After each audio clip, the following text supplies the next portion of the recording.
Sir ఇప్పుడు పవన్ కళ్యాణ్ గారిని చాలా దగ్గరగా చూస్తున్నారు అంటే ప్రజారాజ్యం టైం నుంచి చూస్తున్నారన్నారు అంటే ఆల్మోస్ట్ 15-20 ఏళ్ళుగా ఆయన చూస్తూ ఉన్నారు.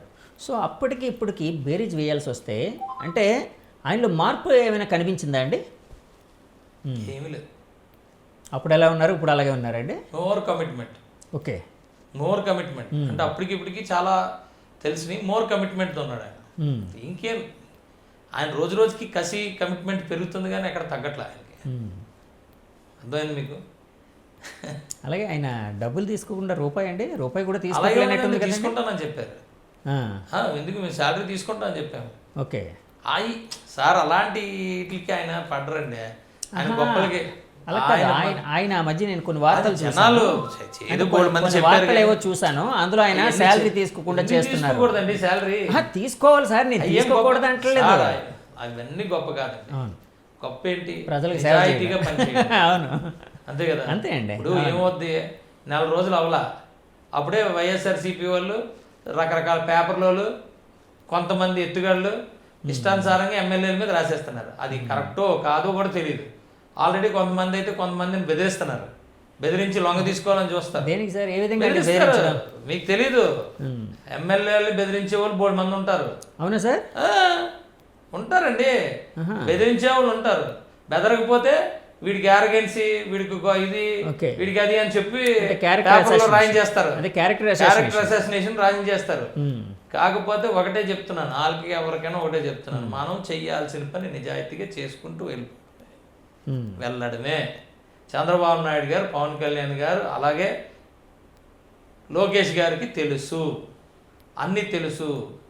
మన పని మాత్రం ఎట్టి పరిస్థితుల్లో చిత్తశుద్ధిగా పని చేయాల్సిందే. నేనైతే అదే చేస్తాను. ఎప్పుడు జడిపించినా నేను అసలు ఒక పేపర్ రాసినా, ఒక వీడియో రాసినా, ఒక టీవీ రాసినా, it is ఇమ్మెటరల్ to me, Nar anybody, any MLA. అర్థమైందండి? ఎమ్మెల్యే అనేవాడు 100% రెస్పాన్సిబుల్ పర్సన్.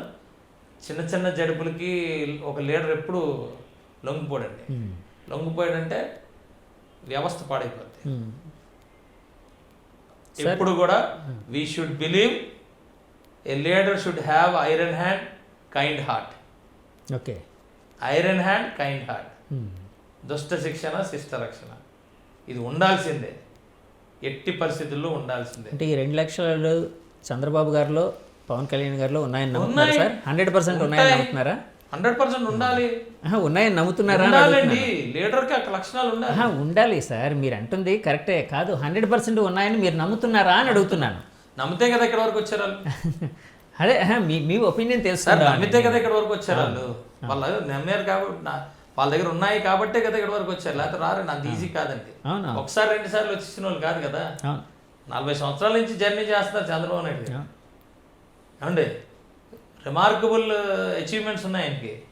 ఈరోజు ఈ రాష్ట్రానికి ఏదన్నా ఇదిగో అది ఇది అని ఏమైనా ఒక ఐటీ కానీ ఇంకోటి కానీ ఏదైనా చెప్పడానికి, ఎందుకో మనం విశాఖపట్నంలో కూర్చున్నాం. హుద్దూద్ ఆయనలాగా ఎవరైనా హ్యాండిల్ చేయగలరా? అలాంటి విపత్తును ఎవరైనా హ్యాండిల్ చేయగలరా?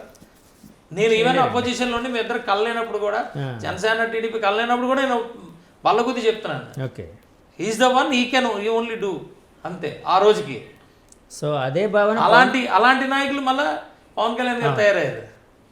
ఇప్పుడు చంద్రబాబు గారు రాష్ట్రానికి పెద్ద దిక్కు ఒక విజన్ ఉంది, ముందుకు తీసుకుని వెళ్ళగలుగుతారన్న భావన పవన్ కళ్యాణ్ గారిలో కూడా బలీయంగా ఉండడం వల్లే కలవడం జరిగింది కదండి. అంతే కదండి సార్? పదవి కాదు ఇంపార్టెంట్, అక్కడ ప్రజలు ఇంపార్టెంట్, రాష్ట్రం ఇంపార్టెంట్. ఓకే, మనం కూర్చున్న ఈ ప్లేస్ కూడా తాకట్టు పెట్టడానికి తాకట్టు పెట్టే పరిస్థితి. ఈ సర్క్యూట్ హౌస్ కూడానండి అన్ని తాకట్టు పెట్టారు కదా.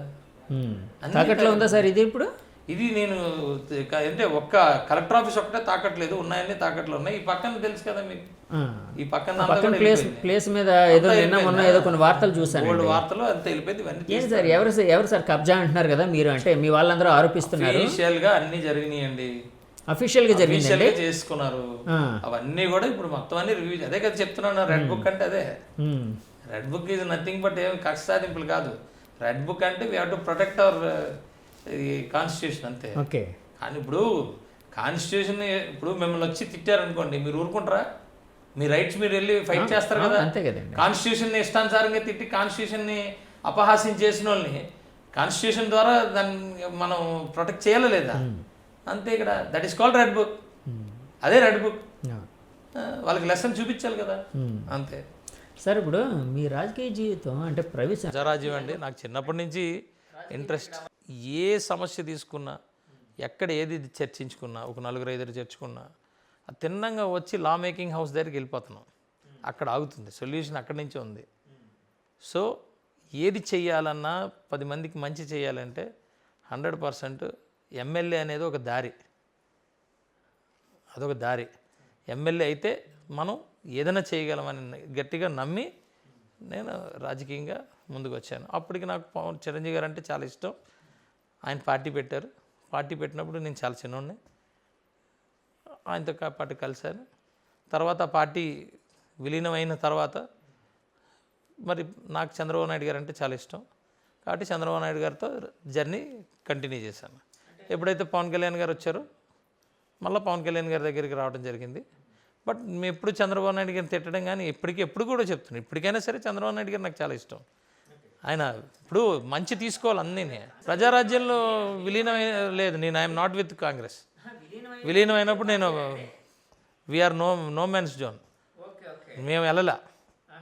ప్రజారాజ్యం కాంగ్రెస్లో విలీనమైనప్పుడు పవన్ కళ్యాణ్ గారు ఎలాగైతే నో మ్యాన్స్ జోనో మేము అలాగే, మేమంతా కీలకమే ప్రజారాజ్యంలో. కానీ పవన్ కళ్యాణ్ గారు ఏం కలలేదు కదా కాంగ్రెస్లో, మేము అంతే. మాలాగా చాలామంది వైఎస్ఆర్సీపీకి జాయిన్ అయ్యారు, నేను టీడీపీలో జాయిన్ అయ్యాను.